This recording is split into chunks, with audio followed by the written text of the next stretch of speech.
Olá pessoal, Romero aqui de volta, falar mais um pouquinho de LLM. Hoje nós vamos falar sobre alguns tipos de métricas para LLMs, né?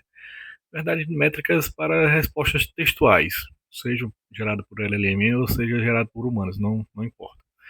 No caso, a gente vai medir, no caso agora, é uma chamada medida de similaridade, fazer a semelhança, né, entre duas respostas, entre dois textos. Como é que a gente pode fazer essa medida de similaridade, né?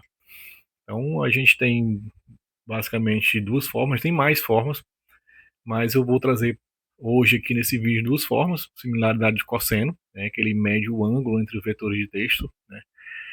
A gente pode usar TF-DF ou 2vec, né, mas o ideal é a gente usar embeddings, que aí a gente consegue capturar a parte semântica, né, a parte mais semântica da similaridade, né, a gente consegue calcular com embeddings. Mas a gente vai trazer tanto com TF-DF como embeddings, também a gente vai trazer aqui na aula de hoje. E também vai trazer uma medida chamada Jacquard Index, né, que ele vai medir só a sobreposição de tokens, né, quando os tokens estão similares, são os mesmos tokens. É uma medida mais lexical, mas acho que vale a pena a gente trazer aqui nesse vídeo.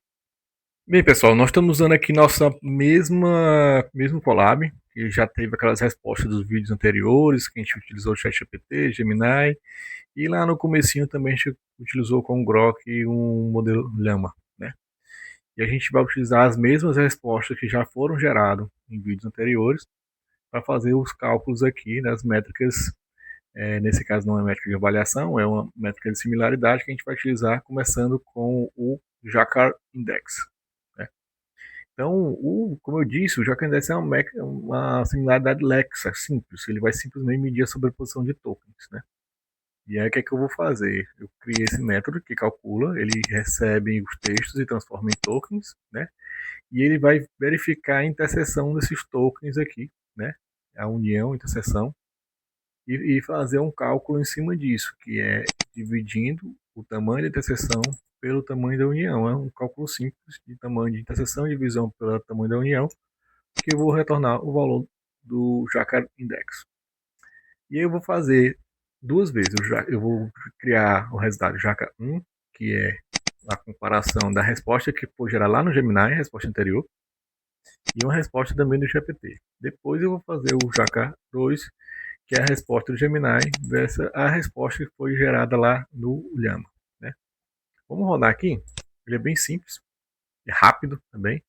E ele mostrou que a resposta do Gemini versus a resposta do GPT teve uma similaridade léxica de 0,1. Né? Esses valores variam de 0 até 1. Né? Quer dizer, 1 é quando a resposta é exatamente igual. O mesmo texto que estava na primeira resposta é o mesmo texto igual ao que estava na segunda resposta. Quando não existe nada de interseção e nada de união, aqui a gente considera seria 0. Né? Então aí varia de 0 até 1 essas respostas do Jacquard Index. E aí a similaridade do Gemini com Llama foi um pouquinho maior, né? Foi 0,2029. A gente vai ver aqui mais na frente as respostas. Quem não lembrar do vídeo anterior, a gente vai fazer também mostrar as respostas que foi gerado no Gemini e no GPT. Vou mostrar aqui como é que a gente faz para calcular já a similaridade do cosseno, que a gente vai utilizar vetorização para isso. Primeiramente, nós vamos fazer vetorização através de TF-DF, que é uma forma de vetorização que a gente vai conseguir capturar alguma similaridade, mas a parte semântica não é tão boa de se capturar usando TF-DF. Mesmo assim, a gente trouxe aqui no vídeo para mostrar para vocês, né? Basicamente, ele vetoriza todo mundo e ele joga aqui os dois textos, né? E faz essa comparação. E aí ele já calcula isso aqui e mostra a resposta para a gente. Então, vou mostrar aqui para vocês a comparação entre o Gemini e o ChatGPT. Então, aqui é a resposta do Gemini, né? Como é que ele vai medir a gravidade em um planeta. E aqui é a resposta do GPT. Lembra que a resposta do GPT, por mais que a gente tinha pedido que fosse pequena, ela ficou uma resposta grande, né? Não sei se vocês lembram do vídeo anterior. E aí, por isso, a similaridade de cosseno entre as duas foi de 0,21. Pequena similaridade, não foi muito boa. Fiz a mesma coisa agora para comparar a resposta do Gemini com a resposta do Llama. Vou rodar aqui. Vejam que a resposta do Gemini também é aquela resposta curta.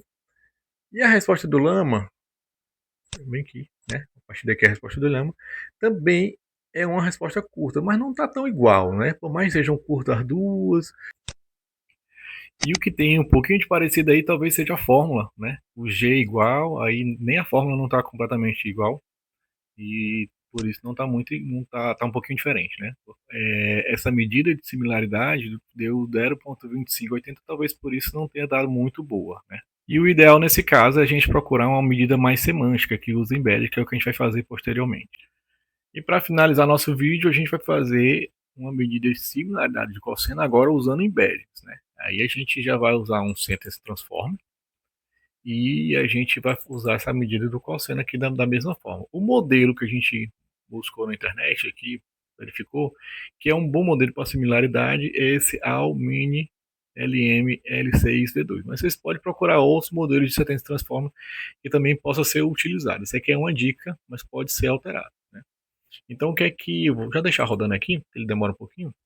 Então o que ele vai fazer aqui? Ele vai pegar os embeddings, né, transformar todas as respostas. Eu peguei as 3 respostas, né, tanto do Gemini GPT como a resposta do Llama, e aí pedir para fazer a comparação. Sim, 1, que é entre 0 e 1, ou seja, Gemini e GPT, a similaridade em 0 e 2, Gemini e Llama, e a similaridade em 1 e 2, GPT e Llama. Né, e aí ele vai dar uma resposta aqui, sim 1, sim 2, sim 3. Ele foi bem rápido, porque a primeira vez que eu executo ele baixa todos os Sentence Transform, baixa o modelo, demora um pouquinho, e dessa vez ele já está com modelos baixos aqui no meu Colab, por isso que ele foi bem mais rápido, e aí a gente consegue verificar que a resposta entre o GPT e o Llama foi a que teve maior semântica. Lembra que a gente viu que a resposta anterior entre GPT e Llama não foi muito boa, porque eles tinham muita diferença até de tamanho. Visualmente a diferença era grande.